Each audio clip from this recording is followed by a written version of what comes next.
നാഗ്പൂരിൽ നടന്ന കലാപം വലിയ രീതിയിൽ ആളിപ്പടരുന്ന ഒരു സാഹചര്യം കഴിഞ്ഞ ദിവസം രാത്രി നമ്മൾ കണ്ടതാണ്. പോലീസ് വളരെയധികം കഷ്ടപ്പെട്ടാണ് ആ കലാപം അടിച്ചമർത്തിയത്.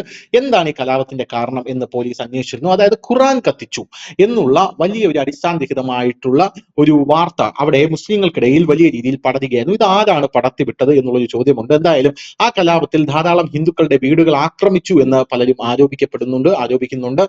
ഒരുപാട് ഹിന്ദുക്കളുടെ വീടുകൾ ആക്രമിച്ചു, ഒരുപാട് ഹിന്ദുക്കളെ വലിയ രീതിയിൽ അതിക്രമത്തിന് ഇരയാക്കി എന്നൊക്കെ വലിയ രീതിയിലുള്ള അവകാശവാദങ്ങൾ പല സ്ഥലങ്ങളിൽ നിന്ന് വരുന്നുണ്ട്. ഉത്തരേന്ത്യൻ മാധ്യമങ്ങളടക്കം ഇത് പ്രചരിപ്പിക്കുന്നുമുണ്ട്. എന്തായാലും ഈ കലാപത്തിന്റെ സൂത്രധാരൻ ആരാണ് എന്നുള്ളതിനെ കുറിച്ചുള്ള പോലീസിന്റെ അന്വേഷണം ഇപ്പോൾ എത്തി നിൽക്കുന്നത് ഒരു വ്യക്തിയിലാണ്. ഇപ്പോൾ ആ വ്യക്തിയുടെ പേര് ഫഹീം ഖാൻ എന്നാണ്. അയാളാണ് ഈ ആന്റി ഹിന്ദു നാഗ്പൂർ റയട്ടിന്റെ മാസ്റ്റർ മൈൻഡ് എന്നാണ് പോലീസ് പറയുന്നത്. ഈ ഫഹീം ഖാനെ അറസ്റ്റ് ചെയ്തിട്ടുണ്ട് എന്ന് നമുക്ക് അറിയാനായി സാധിക്കുന്നുണ്ട്.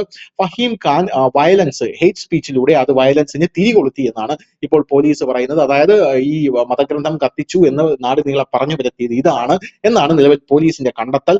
എന്തായാലും ഹിന്ദുക്കളുടെ ഒരുപാട് കടകൾ കത്തിച്ചു കളയണം എന്നും ഇയാൾ കലാപകാരികളോട് പറഞ്ഞു കൊടുത്ത് കടകൾ ചൂണ്ടിക്കാണിച്ചു കൊടുത്തു എന്നും വാർത്തകളുണ്ട്.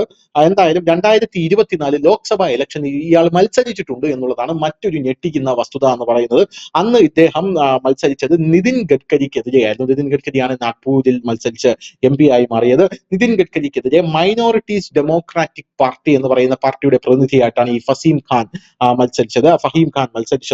നിതിൻ ഗഡ്കരി ഇയാളെ 6.5 ലക്ഷം വോട്ടിന്റെ ഭൂരിപക്ഷത്തിനാണ് തോൽപ്പിച്ചത് എന്നുള്ളത് മറ്റൊരു പ്രധാനപ്പെട്ട കാര്യമാണ്. നിതിൻ ഗഡ്കരിക്കെതിരെ മത്സരിച്ച ഒരാളാണ് ഈ ഫഹീം ഖാൻ എന്ന് പറയുന്നത്. എന്തായാലും ഇപ്പോൾ ഈ ക്രൗഡിനെ, അതായത് ഈ കലാപകാരികളെ ഏകോപിപ്പിക്കുന്നതിലും അവരെ ഓർഗനൈസ് ചെയ്യുന്നതിലും അവരെ മൊബിലൈസ് ചെയ്യുന്നതിലും ഇയാൾ ഒരു കീ റോൾ, അതായത് ഇയാൾ ഒരു പ്രധാനപ്പെട്ട പങ്ക് വഹിച്ചിട്ടുണ്ട് എന്നാണ് പോലീസ് കൃത്യമായി പറയുന്നത്.